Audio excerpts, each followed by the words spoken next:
So, good afternoon po sa ating lahat. Welcome po sa ating afternoon session ng Sunday School. So, before we start, manonood muna tayo ng video.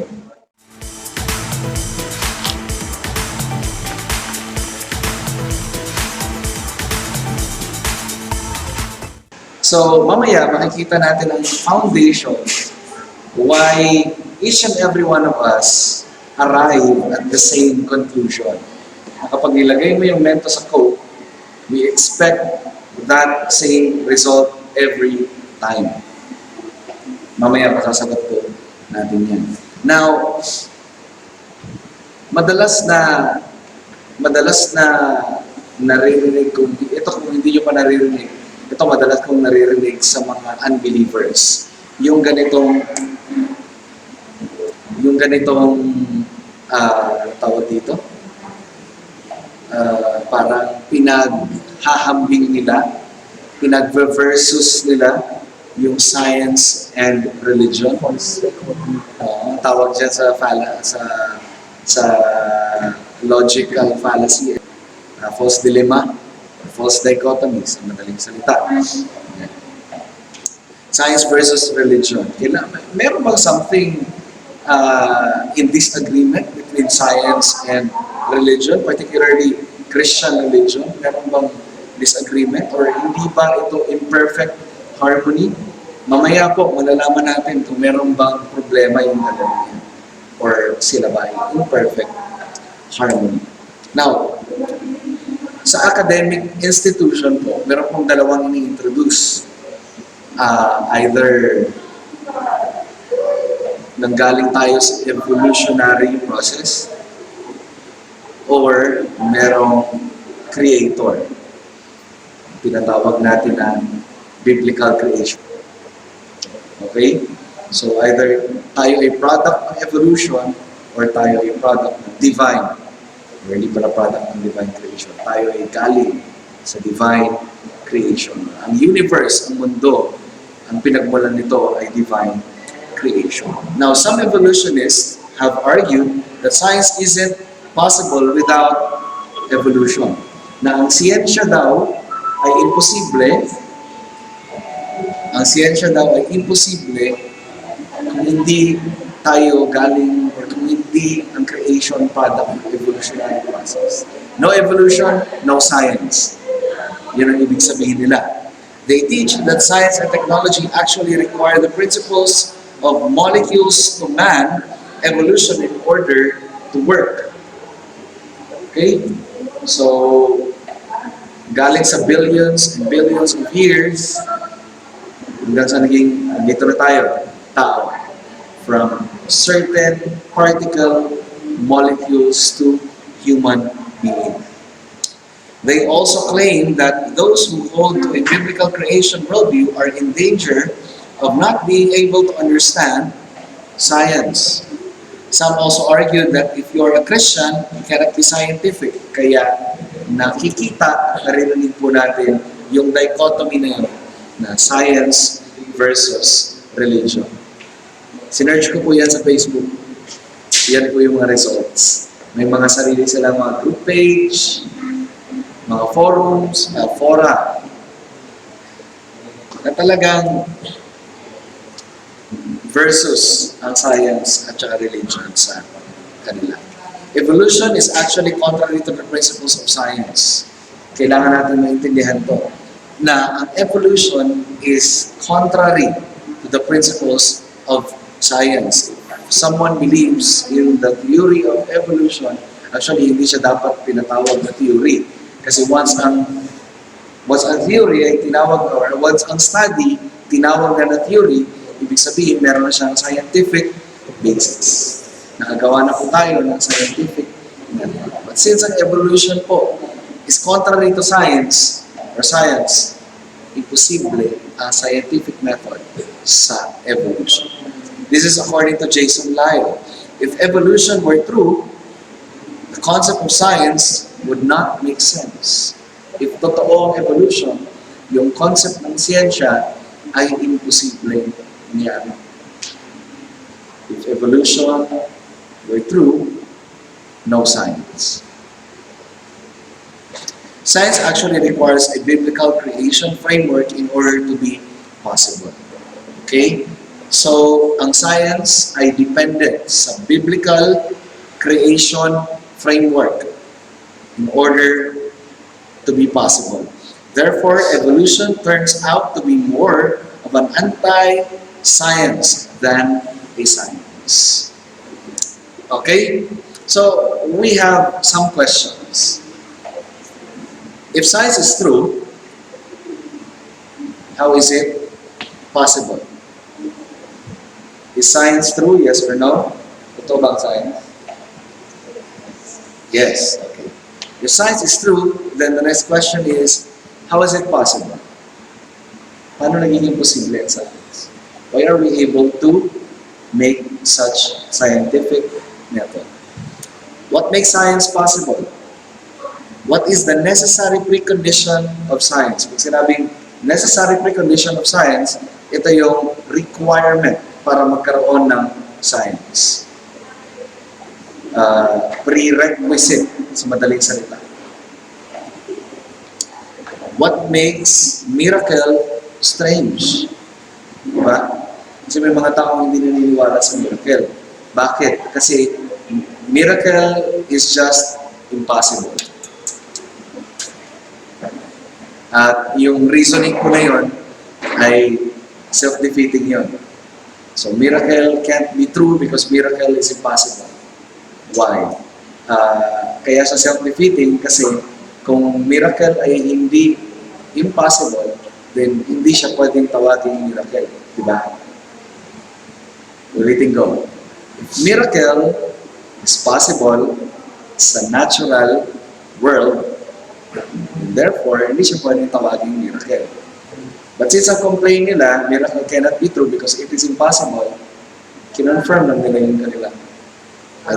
Kinonfirm, self-defeat lang nila yung kanila mismo statement. The fact that miracle is impossible, diba? Then it is true that miracle is impossible. May question dito? Wala. Siyempre, kasi sasagutin natin. Familiar po kayo sa philosophy of induction o yung tinatawag na philosophy of induction or yung tinatawag natin na uniformity of nature. Yan, mga bata pa kayo. Pero madali lang kong intindihin to. Ulitin natin, philosophy of induction. Ulitin mo na, philosophy of induction. Okay, philosophy of induction. Or yung mas kilala sa tinatawag natin na foundation na uniformity of nature. Now, medyo madami ito, pero hihimay-himay pa natin. In order to do science, we take for granted that the universe is understandable. So, sometimes, hindi pala sometimes, oftentimes, may mga ginagawa tayo araw-araw na we take for granted. Hindi natin iniisip na why are we able to do science? Diba? We are doing science and yun ang importante sa atin. We learn from experience at yun yung importante sa atin. Pero hindi na natin tinatanong na why are we able to learn from experience? Gumigising ba kayo every morning na iniisip nyo na kapag nag-squeeze kayo ng toothpaste tube, may lalabas kaya ngayon ng toothpaste? Magwa-wonder ka kaya na kapag magto-toothbrush ka at squeeze mo yung toothpaste tube, toothpaste kaya yung lalabas o apoy? Hindi ka na nag-iisip. Diba? And take for granted mo na kapag nag-squeeze ka, automatic, expect na lalabas ang toothpaste sa toothpaste tube. At imposible na kapag may laman ng toothpaste, walang lalabas pag ni-squeeze mo. Could either be, wala na talagang laman yun, pag ni-squeeze mo, kaya walang lumalabas. So the universe is understandable, that it can be quantified in a way the mind can comprehend. Nauunawaan natin ang takbo ng universe. We assume that the universe is logically and orderly and it obeys mathematical laws that are consistent over time and space. Na kapag nag-add ka ng one molecule plus one molecule, you have two molecules. Pag nag-add ka ng one thing and one thing, you have two things. And that is consistent over time. Di ba? Even though conditions in different regions of space and eras of time are quite diverse, there is nonetheless an underlying uniformity. Merong uniformity. Pag nag-add ka sa Amerika ng dalawang bato, ng isang bato, dalawang bato pa din. Yung nandun sa Amerika, ganun din dito. Now, because there is such regularity in the universe, there are many instances where scientists are able to make successful predictions about the future. Diba? In fact, ngayong taon na to, nape-predict na nila ilan ang solar eclipse and lunar eclipse. Now, bakit kaya ng mga astronomers na gawin yun?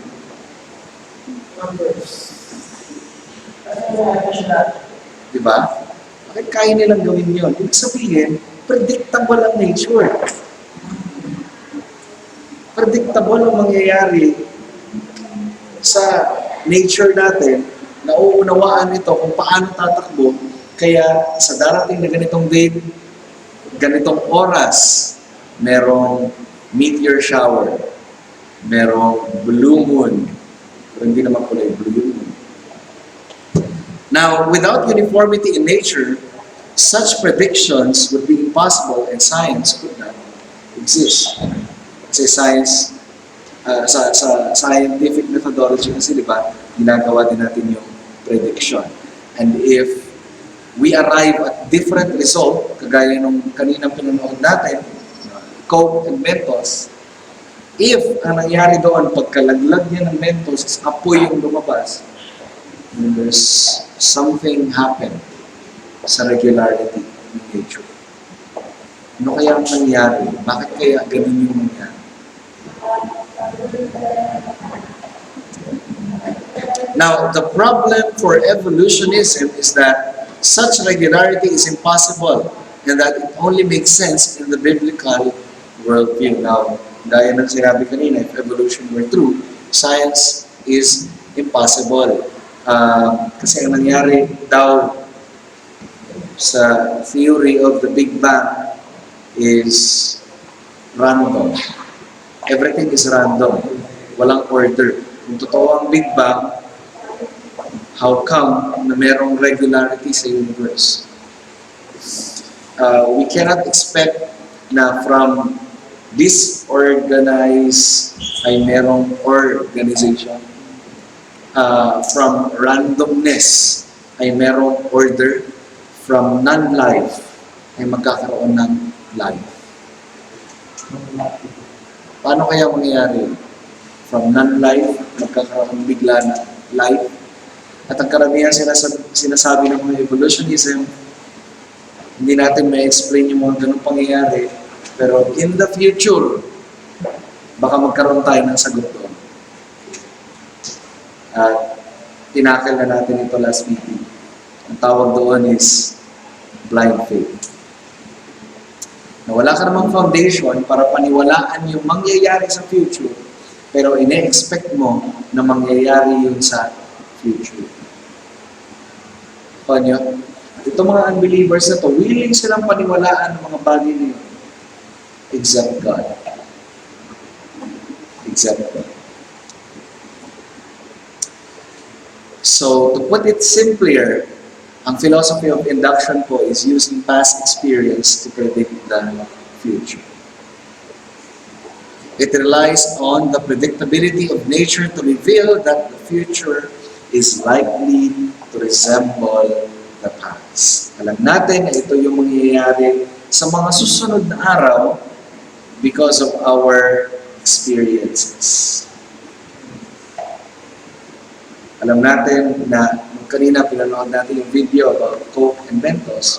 Alam natin na mag-burst ang Coke kapag nilagyan ng Mentos based on past experience. If we have already experienced it, or kung napanood natin sa ating mga classmate, vinegar and baking soda, the same chemical reaction. At hindi yun ang bakit gawin natin ngayon. Ah, hindi na lang natin ginawa kasi maglilinis pa tayo after. Oo, sayang pa yung suka. Talagang magagamit pa yun sa pagluluto natin. Di ba? Sayang din yung mentos. So, pagkakalawan pa natin yun. We expect the same, the same, and the same, and the same results. Now, why is it the case? Again, because we have certain uniformity and regularity sa nature natin.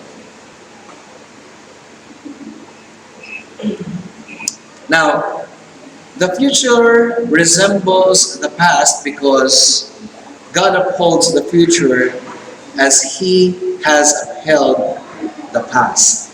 So makita yung ang tawag dito, figure 1.1. Ito po ay iniram ko sa book ni Jason Lyle na Ultimate Proof of Creation. Makita natin dito sa illustration na to is yung past, present, and future. Sa ilalim dito is yung God's knowledge. Now, ang God's knowledge po ay hindi yan nakapaloob sa ating past, present, and future. Siya ay outside doon. Kaya nga outside siya sa space and time. Hindi po siya sumisilip sa corridors of time para tingnan niya, for example, si Brother Sam, ano kaya ang gagawin ni Brother Sam mamaya? At titignan ng Diyos si Brother Sam at huhulaan ng Diyos kung ano yung gagawin ni Brother Sam. At nung ginawa na ni Brother Sam, doon pa lang nagkaroon ng knowledge ang Diyos. Ito yung ginawa ni Brother Sam. No, hindi po yun. Hindi po yun. Ang knowledge ng Diyos sa past, present, and future has already been, kaya siya merong knowledge about past, present, and future because of God's decree. His knowledge is based on His decrees. Ulitin ko, God's knowledge is based on His decrees. Okay? So, He has upheld the past, or the laws of nature. Since none of us have experienced the future, the only way we could know that the future is likely or is like the past is by revelation from God. Everyone relies on this vital principle. So, ang question dyan sa mga taong hindi naniniwala sa Christian God is that paano mo nalalaman na ang future is likely to resemble the past without appealing to the Christian worldview? Basically, ang sagot ay impossible. Without appealing to the Christian worldview, we cannot have full assurance that the future is likely to resemble the past. The problem is, lahat tayo, kahit hindi Kristiyano, nag-a-assume na ang future is likely to resemble the past. Sasakay sila ng aeroplano, nag-expect sila ng aeroplano ay mag-work hanggang sa pag-landing nila.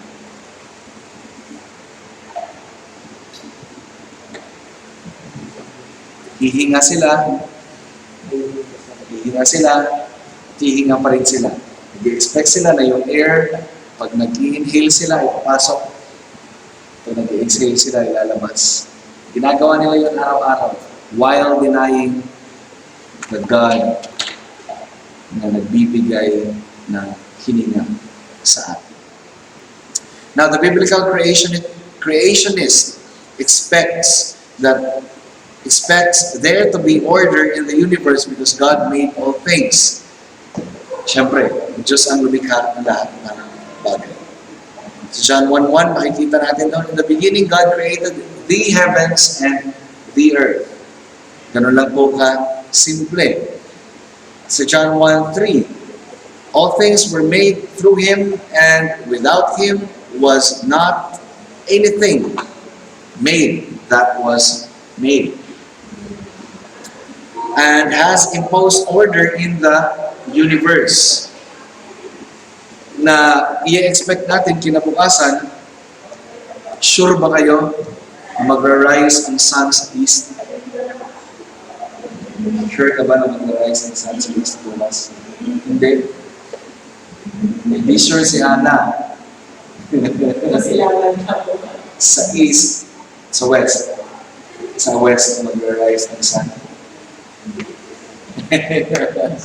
Okay, we can have assurance dahil sa ating foundation, which is the Bible, God's Word, that while the earth remains, seed time and harvest, cold and heat, summer and winter, day and night shall not cease. Hanggang hindi pa po nagja-judgment day, pag dumadating ang ating Panginoon sa Kristo, we can expect that tomorrow, sun will continuously rise at the east and sets the west.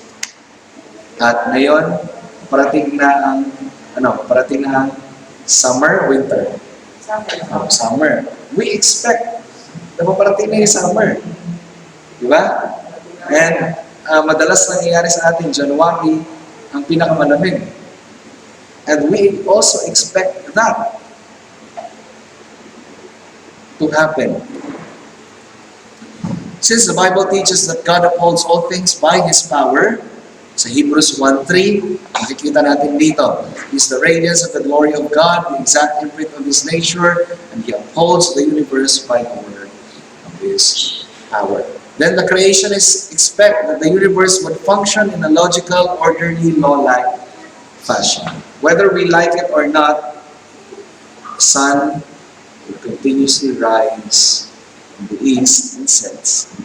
Kahit ayaw mo, gagabi na mamaya. At the end of the day, gabi na. Kahit ayaw mo. At umaga na, kinabukasan. May pasok na. Diba? Kahit ayaw natin sa gusto. Furthermore, God is consistent. Makikita natin sa 1 Samuel 15:29. And also the glory of Israel will not lie or have regret, for he is not a man that he should have regret. Hindi po natin natutwist ang kamay ng ating Panginoon dahil ayaw natin sa mga bagay-bagay. Therefore, mananalangin tayo ng against sa will ng Diyos. As if na gusto natin baguhin ng kanyang kalooban. Hindi po ganon.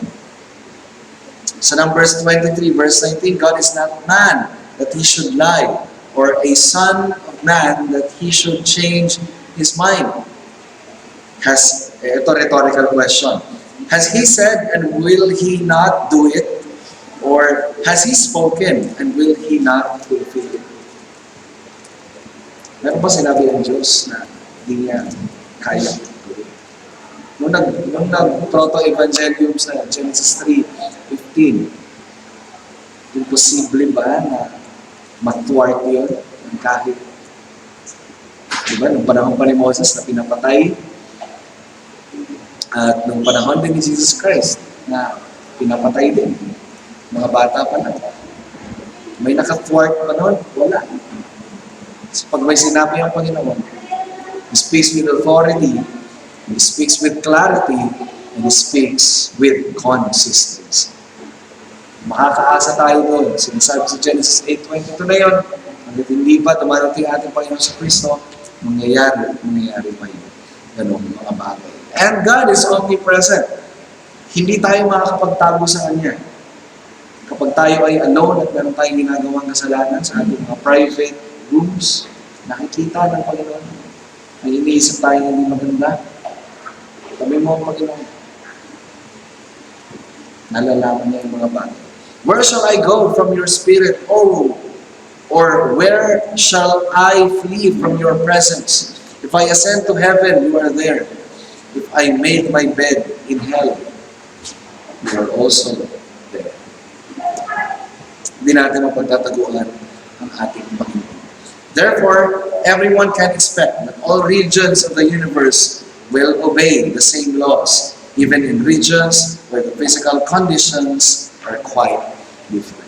Kahit na sa Amerika ay mas malamig sa atin, we can expect na mas malamig pa talaga ang Americans.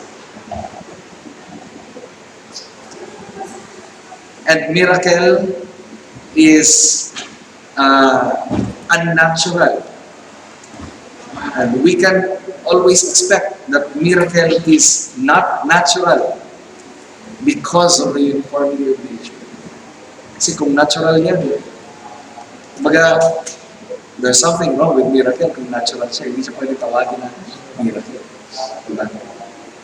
Now, let's have a moment of realization. Ano yung, now that we know na kaya pala tayo nakakagawa ng siyensya dahil ang foundation niya pala ay ang Christian worldview. Kaya pala tayo nakakagawa ng siyensya dahil ang foundation niya pala ay ang biblical worldview. Now, ano ang dating sa atin nito?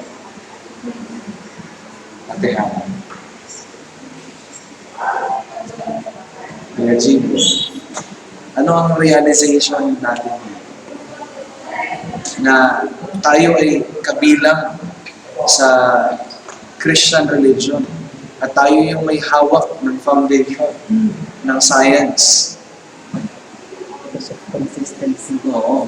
Ano yung realization natin dito, brother?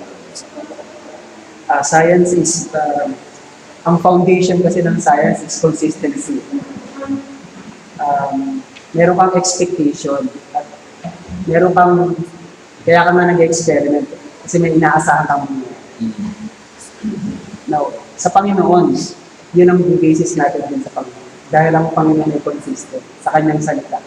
Hindi siya pabago-bago. Ngayon, ganito sinabi ng Panginoon. Tapos bukas ito na. Iba na. Hindi. Consistent. So the foundation of science is our faith. Is God Himself. So therefore, it's not religion versus science or faith versus science. Science is science because God is consistent. And so nasagot yung... Ang mundo, God's world is consistent because God is consistent. So therefore, science is consistent. Nasagot kanina na hindi magkaaway ang religion, Christianity, at science. So para sa mga atheists na nanonood sa atin, please stop that.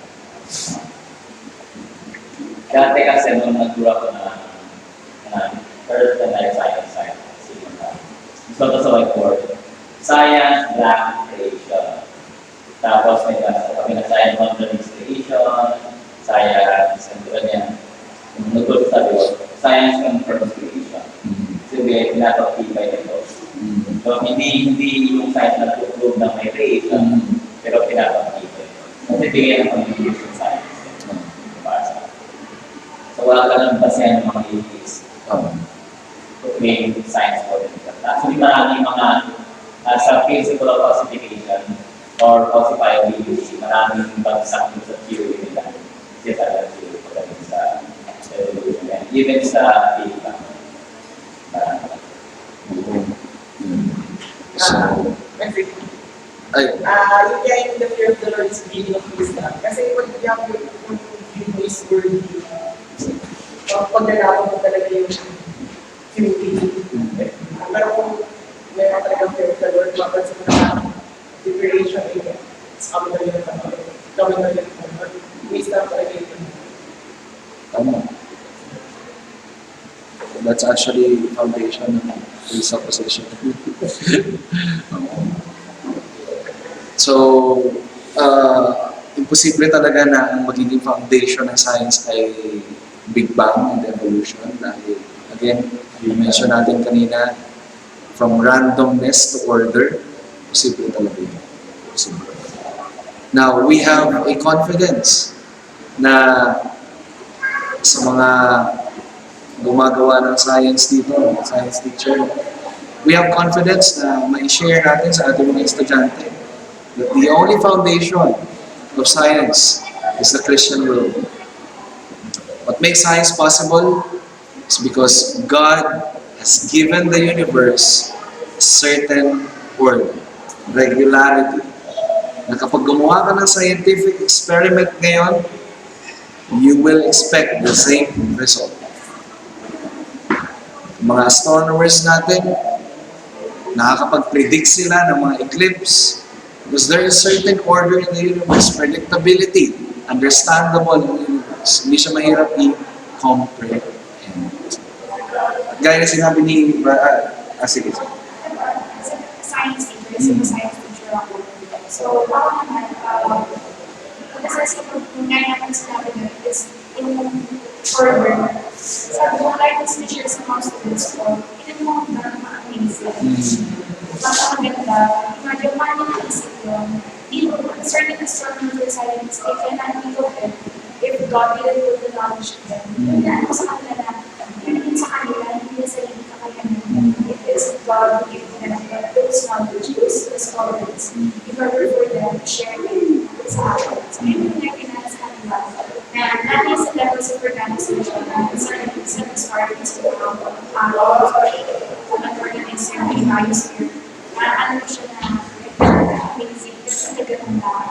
Like, creation ng mga maganda yung way kung paano hindi naman ng mga medyo improve ng mga Science teacher natin dito. Dalawa sila. Nakadahil science teacher nagsasalita Oo. Nuclear. Kasi most of the scientists naman kasi, sa lahat ng mga bagay, lahat ng tao, may hindi ko bakit yung ginagawa sa tao. And most of the scientists, kaya naman kasi talaga inaaral ng mga tao ang science kasi we are parang bound to it. May gusto natin maging in control tayo na kaya natin inaalam yung mga bagay na yun. But the realization of this topic is we can trust the one who is in control. That is God. Kasi lagi ko nga sinasabi sa mga estudyante ko, sa mga theories na, anyways, that is straight at you. Ibig sabihin, bound siya na magbago, yun. Kasi hanggang ngayon, yung mga theory na yun, may kumakalaban pa rin, bigla siya. So yun, dahil na, meron tayo isang God na consistent, so we can trust the one who is in control. Kasi tayo, gusto lang natin magiging control sa mga bagay na natin inaaral yung mga creation ni God na nandun na. Yun. And this is my realization. What we also need to realize is that God is under no obligation or requirement to uphold the universe in a consistent way. Alam niyo ba yun? God is under no requirement. Hindi siya obligado na bigyan ang universe ng certain order. But He did this for our benefit. Apart from the God of Christianity, there is no reason to believe this. Kung walang Christianity, wala tayong reason para paniwalaan ng mga bagay. Now, we wake up each day, every morning, and take for granted this very foundation. Gigising tayo every day at kinakalimutan natin itong mga hindi pala kinakalimutan, hindi natin na iniisip itong foundation na ito. Isa pala ito sa mga dapat nating pasalamatan. Kasi kung hindi, makapagising natin one of these days, nakalutang na tayo kasi hindi na pantay yung force ng gravity sa taas man sa imos or nagkaroon na ng irregularity. Pag nagbukas ka ng stove, tubig yung lalabas. And most important is nagising ka kaninang umaga. Most important is yung nagising ka kaninang umaga. And what woke you up this morning is God's mercy. Hindi dahil sa habag ng Panginoon, hindi ka nagsama ng Kaya kung meron pa sa atin dito, hindi ko naliligtas, gospel call sa mga viewers natin, so magsisi po sa mga kasalanan. Iwala sa ginawa ng ating Panginoon sa Kristo, ang kanyang dugo ay kaya maghugas ng mga kasalanan kahit gaano pa yan kasama, kaya patawarin ng ating Panginoon sa Kristo. So let's close this in prayer. May question? Again, maging confident tayo na we are able to know science because the foundation of science is Christian. That's a wonderful thing, wonderful gift ng ating Panginoon sa us. Kaya we don't use science to rebel against God. We don't use this knowledge na binigay ng Panginoon to rebel against God. Okay? Heavenly Father, thank you so much for this wonderful afternoon. Salamat Panginoon dahil